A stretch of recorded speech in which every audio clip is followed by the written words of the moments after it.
So tahu bener lagian apa-apa. Udah mas, saya ngerti jalanan daerah sini mah keluar tol masuk lagi jadi bayar double tolnya. Udah mah telat ini gua. Jadi kagak enak ini sama Habib. Habib mana lagi, Beb? Astagfirullah, masa gitu sih? Ini Riken mana sih? Udah dihubungin juga nggak angkat. Mana sih? Mana Habibnya udah nunggu lagi. Assalamualaikum. Waalaikumsalam. Lu kemana? Itu tadi lu mau minta pencerahan, Habibnya suruh nunggu lu. ya nunggu bentar doang. Itu gara-gara tadi tuh taksi online-nya, Bib. Emang kenapa? Dia bilang, udah tenang, saya ngerti jalan ke daerah situ, mas saya tahu. Dia keluar tol. Habis itu dia bilang, kayaknya kita masuk tol lagi deh, macet. Jadi 2 kali saya bayar tol gara-gara dia. Lu gak pakai itu juga, Google Map juga? Saya udah bilang, udah ikutin Google Map saya aja. Saya bilang begitu. Udah mas, saya itu lebih lama di jalan, dia bilang. Lagian ini apaan sih? Jadi Berisik suara saya banget. jadi seakan-akan teriak ini. Padahal sih cuma pengen Ya emang kenceng. teriak lu. Enggak, lu apaan tuh? Ondel-ondel. Lu marahin? Enggak, jangan. Lu Enggak usah, marahin? jangan. Itu ntar kena sama rame saya urusannya itu. Ondel-ondel. Udah. Oke. Jadi saya Jadi lagi ya. kesel banget ini beneran dah. Yaudah, makanya gini. Insya Allah, lu marah-marah kan bikin lu gak sehat, bikin hati lu gak damai. Ngapain lu marah-marah sih? Marah-marah bikin gak sehat, marah-marah tuh bikin plong. Kayaknya gua nggak cukup ilmu gua nih buat lo. Gua ilmunya sih ada, tapi kayaknya lu nih masalahnya bukan di gak punya ilmu, lu hati lu ketutup. Jadi gua bawain ke yang bisa buka.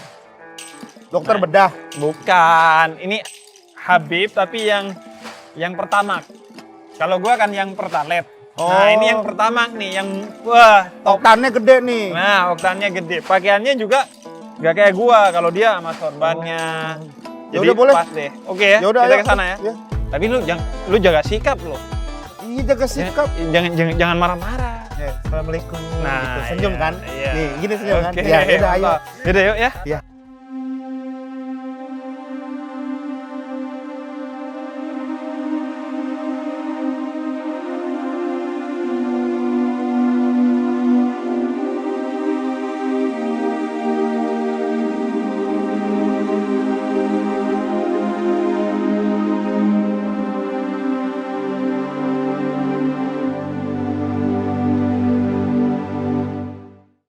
Nah, ini Gen. Gua bawa nih, kalau yang ini asli murni. Bener. Lu gak lihat dari pakaiannya. Tapi lu Waalaikumsalam. jaga jangan kayak sama gua ngomongnya. Iya kagak, ini kan juga Assalamualaikum sopan ini. Iya santai. Iya santai. Bib, ya. Habib, assalamualaikum. Habib Husin. Waalaikumsalam. Ya, nah, gua udah sering beberapa kali sama Habib Husin. Oh iya. Cuman yang ini kayaknya ada kasus nih, ada Riken. Jangan disebut kasus, kalau kasus kayaknya besar bener ini masalah. Ya kisis deh. Kan kalau kecil kisis. Habib, ini Riken. Ya, Habib. Dia ini pemarah gitu. Habib. Pekerja keras sebutnya, jangan pemarah. Pekerja keras. Iya, pekerja keras. Mau nanya dulu, ini soalnya kalau tadi saya coba nasehatin Habib, cuma ya kayaknya kurang ini dia, karena saya cuma ngasih ilmunya. Nah, saya bilang mungkin Habib bisa lebih gitu, lebih mentransfer ke dia biar tenang gitu. Marah-marah tuh Habib, dalam Islam itu gimana Habib kita hukumnya? Marah itu negatif ya, sesuatu yang tidak baik. Itu sebabnya salah satu sahabat Nabi Muhammad SAW yang pemarah waktu itu.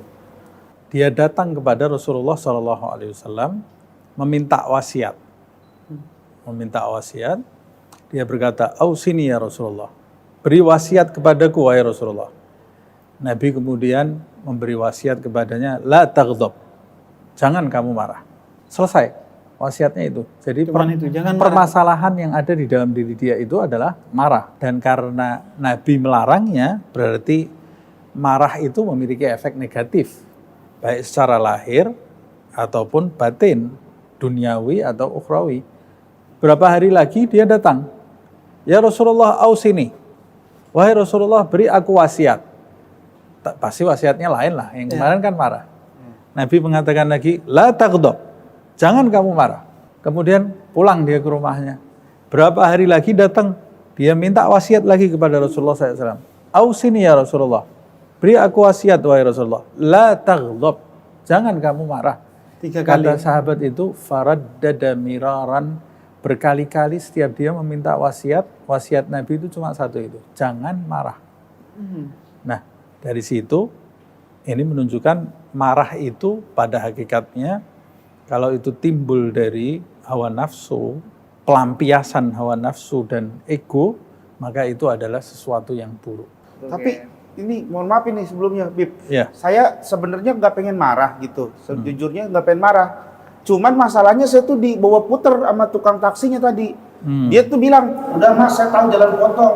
Jalan potong saya jadi masuk 2 kali tol. Kayak begitu. Ya saya kan ada agak kesel dong. Wajar dong kalau misalkan orang agak kesel gitu. Ya. Ya cuman saya marahnya ya marah-marah karena itu. Kan ada alasannya. Tapi itu dia nggak kan bisa. nggak sengaja tuh, Gen. Masa ada orang sengaja nyasarin? Ya kan siapa tahu emang dia, wah Regen nih, kan saya juga kan di 2020 kan apa kerjaan banyak ya, Iya. sering mondar-mandir TV gitu maksudnya, bukannya sombong nih ya, yang lain ya.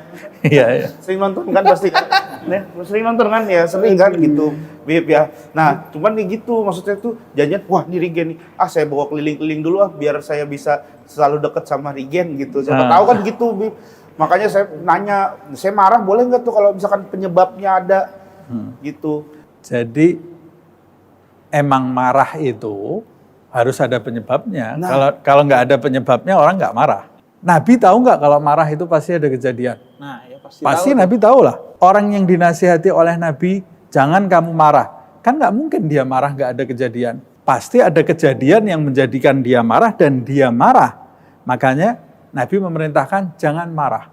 Baik ada kejadian secara sengaja atau tidak sengaja yang menjadikan nafsumu itu bangkit atau egomu itu bangkit, kamu harus menekan itu dan jangan kamu luapkan menjadi amarah. Walaupun sengaja dipancing. Ya, sengaja atau tidak sengaja kan itu urusan yang penyebab marah tadi. Tapi bagi kita harus menahan amarah tadi. Kalau misalnya kayak gini kesel nih tapi Nah, itu. hitungannya marah juga nggak, Bib? Nah, begini, kebalikannya marah kan berarti sabar. Iya. Ya, Allah itu di dalam Al-Quran menyebutkan innallaha ma'as sabirin. Sesungguhnya Allah itu bersama orang-orang yang sabar. Artinya Allah akan berpihak kepada kita, Allah akan mendukung kita, dan Allah akan menolong kita selagi kita sabar. Makanya di dalam riwayat pernah Nabi Muhammad SAW duduk bersama Sayyidina Abu Bakar As-Siddiq. Di tengah-tengah mereka berdua duduk, tiba-tiba datang seseorang memaki Sayyidina Abu Bakar. Tanpa alasan yang jelas itu ya. Dimaki Sayyidina Abu Bakar ini di hadapan Nabi. Mereka berdua diam, tidak ada yang menjawab. Sampai karena makian itu tidak berhenti, Sayyidina Abu Bakar akhirnya menjawab makian tadi.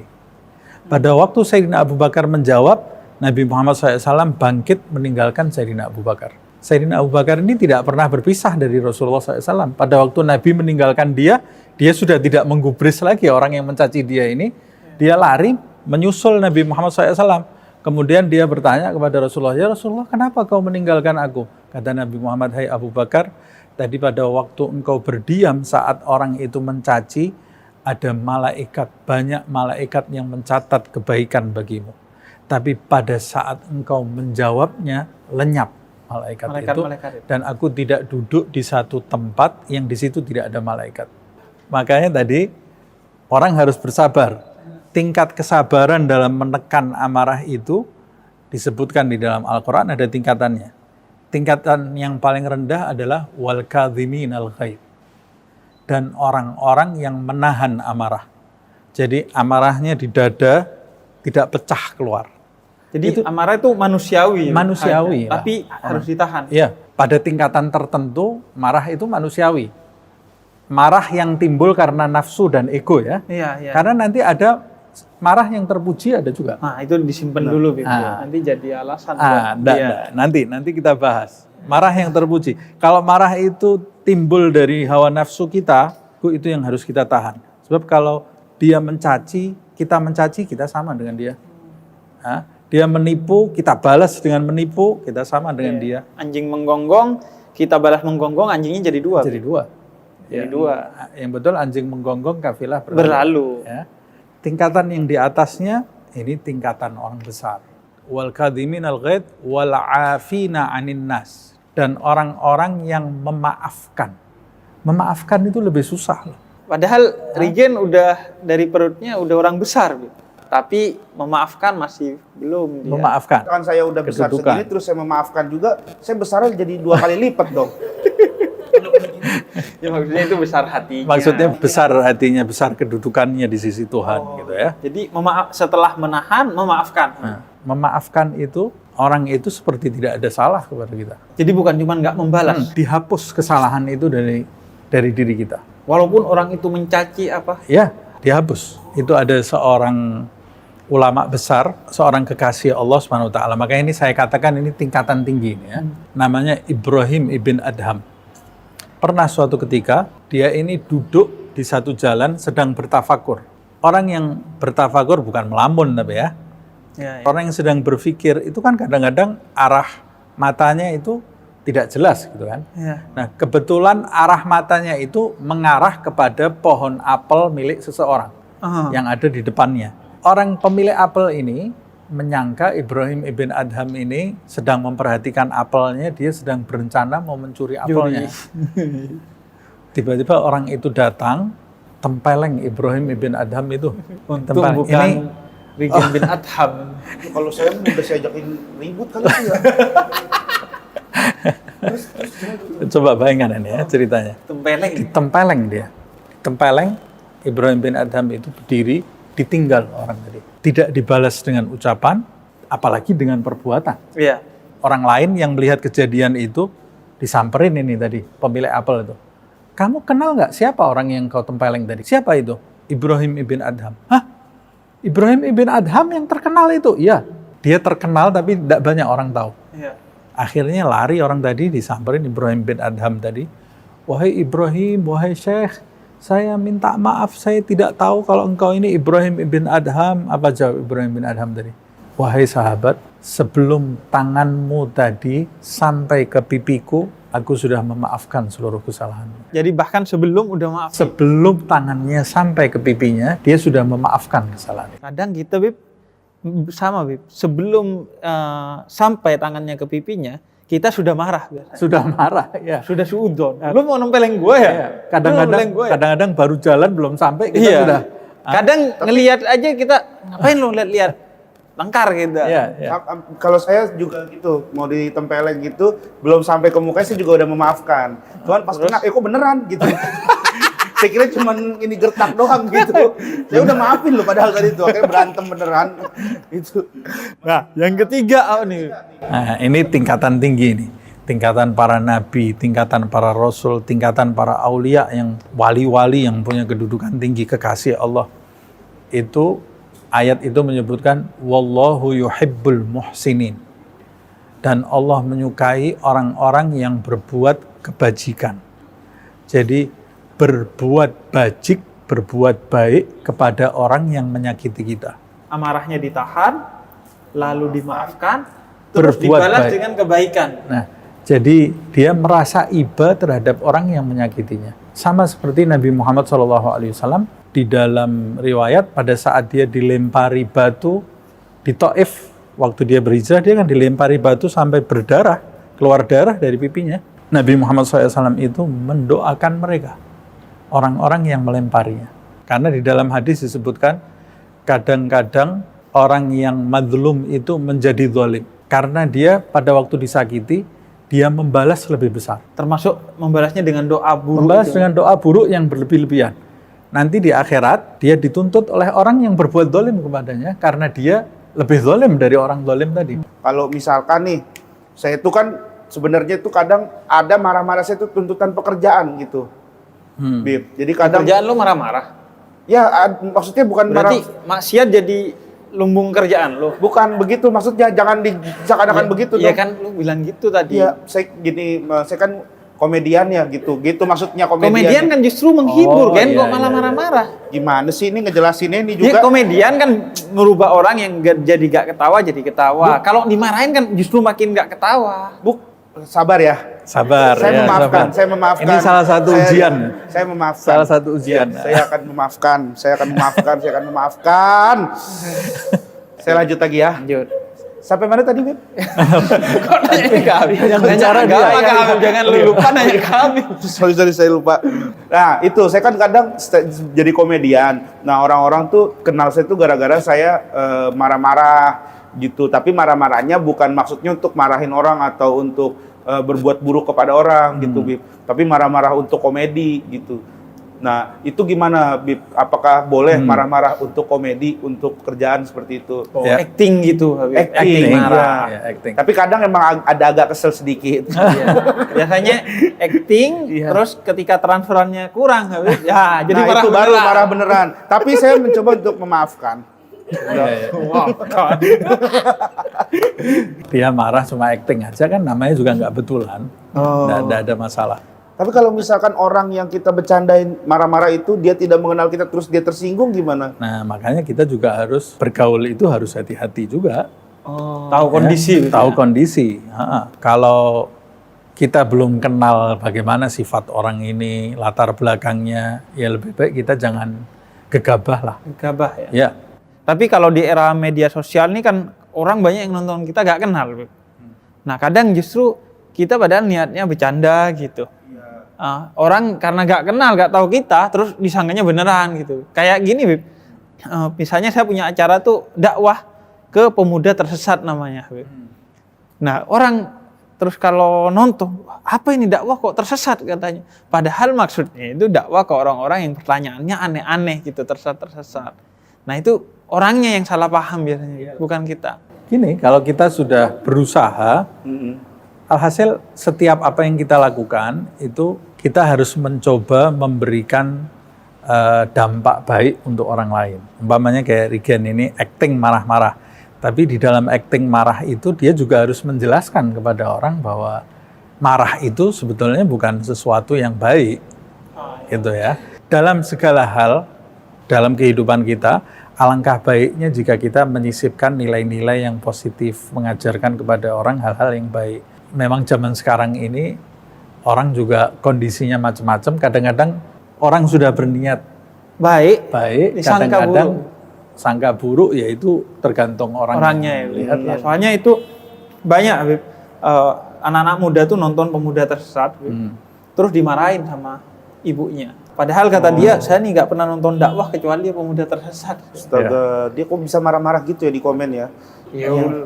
Astaga, saya tuh kadang saya udah mulai sadar gitu. Alhamdulillah. Marah-marah tuh nggak baik gitu ya. Ya. Iya, jadi Nah ini Bib, gimana nih Bib caranya? Kan marah-marah nih, kadang orang Bib, semua orang tahu nih bahwa marah-marah nih nggak baik gitu Bib.